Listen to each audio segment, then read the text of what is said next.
श्री गणेशाय नमः। ओम नमो भगवते वासुदेवाय। श्रीमद् भागवत में षष्ठ स्कंद 17वां अध्याय प्रारंभ करते हैं। चित्रकेतु को पार्वती जी का शाप।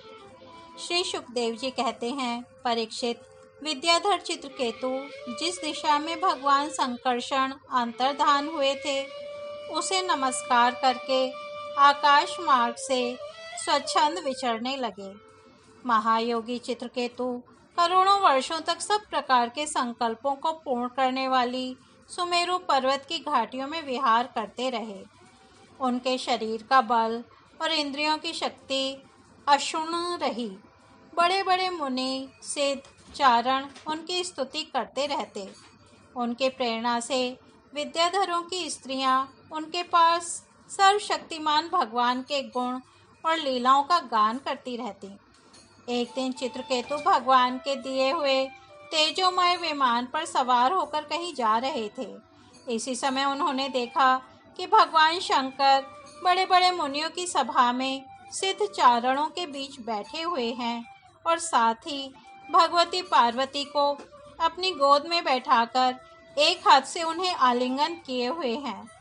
यह देखकर चित्रकेतु विमान पर चढ़े हुए ही उनके पास चले गए और भगवती पार्वती को सुना सुनाकर जोर से हंसने और कहने लगे। चित्रकेतु ने कहा, ओहो, ये सारे जगत के धर्म शिक्षक और गुरुदेव हैं। ये समस्त प्राणियों में श्रेष्ठ हैं।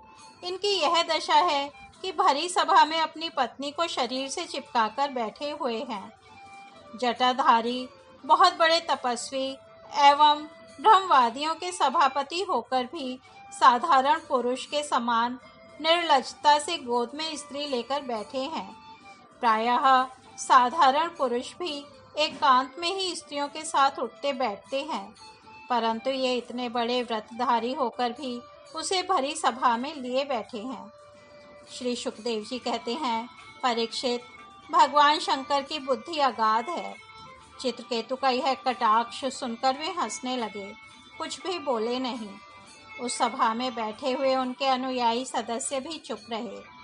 चित्रकेतु को भगवान शंकर का प्रभाव नहीं मालूम था, इसी से वे उनके लिए बहुत कुछ बुरा भला बक रहे थे। उन्हें इस बात का घमंड हो गया था कि मैं जितेंद्रिय हूँ। पार्वती जी ने उनकी यह धृष्टता देखकर क्रोध से कहा। पार्वती जी बोली, अहो, हम जैसे दुष्ट और निर्लज्जों का दंड के बल पर शासन एवं तिरस्कार करने वाला प्रभु इस संसार में यही है क्या? जान पड़ता है कि ब्रह्मा जी, भृगु, नारद आदि उनके पुत्र, सनकादि परम ऋषि, कपिल देव और मनु आदि बड़े बड़े महापुरुष धर्म का रहस्य नहीं जानते। तभी तो वे धर्म मर्यादा का उल्लंघन करने वाले भगवान शिव को इस काम से नहीं रोकते।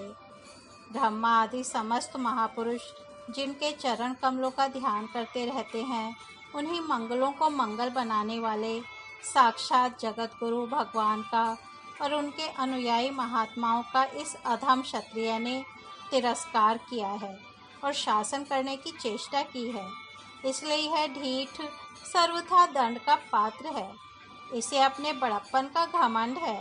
यह मूर्ख भगवान श्री हरि के उन चरण कमलों में रहने योग्य नहीं है जिनकी उपासना बड़े बड़े सत्पुरुष किया करते हैं।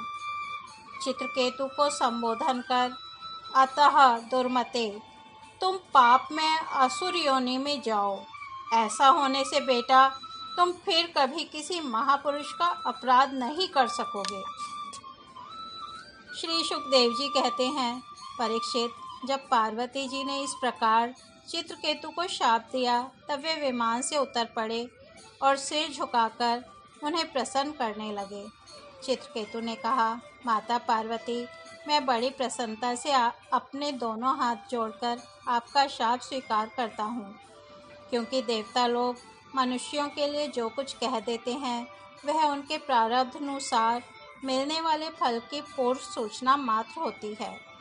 देवी, यह जीव अज्ञान से मोहित हो रहा है और इसी कारण इस संसार चक्र में भटकता रहता है तथा सदा सर्वदा सर्वत्र सुख और दुख भोगता रहता है। माताजी, सुख और दुख को देने वाला ना तो अपना आत्मा है और ना कोई दूसरा। जो अज्ञानी हैं वे ही अपने को अथवा दूसरे को सुख दुख का कर्ता माना करते हैं। यह जगत सत्व रज आदि गुणों का स्वाभाविक प्रवाह है। इसमें क्या शाप, क्या अनुग्रह, क्या स्वर्ग, क्या नरक और क्या सुख, क्या दुख। एकमात्र परिपूर्णतम भगवान ही बिना किसी की सहायता के अपनी आत्मस्वरूपिणी माया के द्वारा समस्त प्राणियों की तथा उनके बंधन, मोक्ष और सुख दुख की रचना करते हैं। माताजी, भगवान श्री हरि सब में सम और माया आदि मल से रहित है। उनका कोई प्रिय अप्रिय, जाति बंधु, अपना पराया नहीं है। जब उनका सुख में राग ही नहीं है तब उनमें रागजन्य क्रोध तो हो ही कैसे सकता है। तथापि उनकी माया शक्ति के कार्य पाप और पुण्य ही प्राणियों के सुख दुख, हित अहित, बंध मोक्ष, मृत्यु जन्म और आवागमन के कारण बनते हैं। पति प्राणा देवी, मैं शाप से मुक्त होने के लिए आपको प्रसन्न नहीं कर रहा हूँ। मैं तो यह चाहता हूँ कि आपको मेरी जो बात अनुचित प्रतीत हुई हो उसके लिए क्षमा करें। श्री सुखदेव जी कहते हैं, परीक्षित, विद्याधर चित्रकेतु भगवान शंकर और पार्वती जी को इस प्रकार प्रसन्न करके उनके सामने ही विमान पर सवार होकर वहां से चले गए। इससे उन लोगों को बड़ा विस्मय हुआ। तब भगवान शंकर ने देवता, ऋषि, दैत्य, सिद्ध और पार्षदों के सामने ही भगवती पार्वती जी से यह बात कही। भगवान शंकर ने कहा, सुंदरी, दिव्य लीला बिहारी भगवान के निःस्पृह और उदार हृदय दासानुदासों की महिमा तुमने अपनी आंखों से देख ली। जो लोग भगवान के शरणागत होते हैं वे किसी से भी नहीं डरते, क्योंकि उन्हें स्वर्ग, मोक्ष और नरकों में भी एक ही वस्तु के केवल भगवान के ही समान भाव से दर्शन होते हैं। जीवों को भगवान की लीला से ही देह का संयोग होने के कारण सुख दुख, जन्म मरण और शाप अनुग्रह आदि द्वंद्व प्राप्त होते हैं। जैसे स्वप्न में भेद भ्रम से सुख दुख आदि की प्रतीति होती है और जागृत अवस्था में भ्रमवश माला में ही सर्प बुद्धि हो जाती है, वैसे ही मनुष्य अज्ञानवश आत्मा में देवता, मनुष्य आदि का भेद तथा गुण दोष आदि की कल्पना कर लेता है। जिनके पास ज्ञान और वैराग्य का बल है और जो भगवान वासुदेव के चरणों में भक्ति भाव रखते हैं, उनके लिए इस जगत में ऐसी कोई भी वस्तु नहीं है जिसे वे हे या उपादेय समझकर राग द्वेष करें। मैं ब्रह्मा जी, सनकादि, नारद, ब्रह्मा जी के पुत्र भृगु आदि मुनि और बड़े बड़े देवता कोई भी भगवान की लीला का रहस्य नहीं जान पाते। ऐसी अवस्था में जो उनके नन्हे से नन्हे अंश हैं और अपने को उनसे अलग ईश्वर मान बैठे हैं, वे उनके स्वरूप को जान ही कैसे सकते हैं। भगवान को न कोई प्रिय है और न कोई अप्रिय है।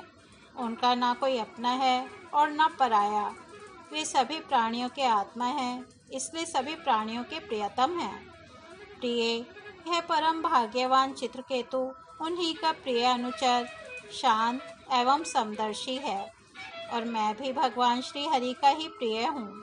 इसलिए तुम्हें भगवान के प्यारे भक्त, शांत, समदर्शी महात्मा पुरुषों के संबंध में किसी प्रकार का आश्चर्य नहीं करना चाहिए। श्री सुखदेव जी कहते हैं, परीक्षित, भगवान शंकर का यह भाषण सुनकर भगवती पार्वती की चित्तवृत्ति शांत हो गई और उनका विस्मय जाता रहा। भगवान के परम प्रेमी भक्त चित्रकेतु भी भगवती पार्वती को बदले में शाप दे सकते थे, परंतु उन्होंने उन्हें शाप न देकर उनका शाप सिर चढ़ा लिया। यही साधु पुरुष का लक्षण है।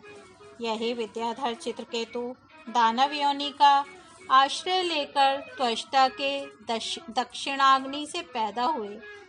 वहाँ इनका नाम वृत्रासुर हुआ और वहाँ भी ये भगवत स्वरूप के ज्ञान एवं भक्ति से परिपूर्ण ही रहे। तुमने मुझसे पूछा था कि वृत्रासुर का दैत्य योनि में जन्म क्यों हुआ और उसे भगवान की ऐसी भक्ति कैसे प्राप्त हुई, उसका पूरा विवरण मैंने तुम्हें सुना दिया। महात्मा चित्रकेतु का यह पवित्र इतिहास केवल उनका ही नहीं, समस्त विष्णु भक्तों का महात्म्य है। इसे जो सुनता है वह समस्त बंधनों से मुक्त हो जाता है। जो पुरुष प्रातः काल उठकर मौन रहकर श्रद्धा के साथ भगवान का स्मरण करते हुए इस इतिहास का पाठ करता है, उसे परम गति की प्राप्ति होती है। इस तरह श्रीमद् भागवत में षष्ठ स्कंद 17वां अध्याय समाप्त होता है। कल हम 18वां अध्याय अदिति और दिति की संतानों की तथा मरुदगण की उत्पत्ति का वर्णन सुनेंगे। तब तक हम यहीं विराम देते हैं। हरि ओम तत्सत।